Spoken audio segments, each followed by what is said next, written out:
Welcome to brand selects అండి. మన దగ్గర ఎప్పుడు న్యూ కలెక్షన్స్ ఉంటాయి. ఇప్పుడైతే కనుక ఈ స్లీవ్లెస్ జాకెట్స్ హుడీస్ ఉన్నాయండి. చూడండి ఎంత మంచి కలర్స్ ఉన్నాయంటే వింటర్ వేర్. ఎప్పుడైనా మీరు కాశ్మీర్ లాంటి ప్లేసెస్కి వెళ్ళాలంటే కనుక ఒకసారి ఇన్వెస్ట్ చేస్తే ఎక్కడైనా వాడుకోవచ్చు, ప్రతి వింటర్లో వాడుకోవచ్చు. ఇప్పుడు సమ్మర్లో కూడా కొంతమంది కాశ్మీర్ అట్లా వెళ్తూ ఉంటారు, వెళ్ళే వాళ్ళకి వెరీ రీజనబుల్గా ఉంటుంది.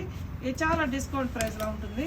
100 రూపాయల నుంచి 1000 రూపాయలలోపే మీకు దొరుకుతున్నాయి. చూసుకోండి, నేను 5000కి 5000గా అమ్మే ఐటమ్స్ అన్నీ కూడా బిలో 1000 రూపీస్లో దొరుకుతున్నాయి. ఇందులో స్టార్టింగ్ ప్రైస్ వచ్చేసి 100 రూపీస్ నుంచి ఉందండి. చూడండి, కొన్ని థిన్ షీట్స్ ఉంటే కనుక 100లో ఉంటుంది. అలాగే థిక్ ఉండి హుడీ ఉండి స్లీవ్స్ ఉంటే కనుక అప్ టు 1000 రూపీస్ లెవెల్లో ఉంటుంది. ఆ థిక్నెస్ మీద డిపెండ్ అయి ఉంటుంది. చూడండి, డిజైన్ మీద థిక్నెస్ మీద ఉంటుంది. ఇందులోనే నెంబర్ ఆఫ్ కలెక్షన్స్. ఇదైతే కనుక నేను ఒక పీస్ ఉంది 100 రూపీస్కి ఇస్తున్నాను. ఎవరైతే ఇంట్రెస్ట్ ఉన్నారో వాళ్ళు తీసేసుకోండి.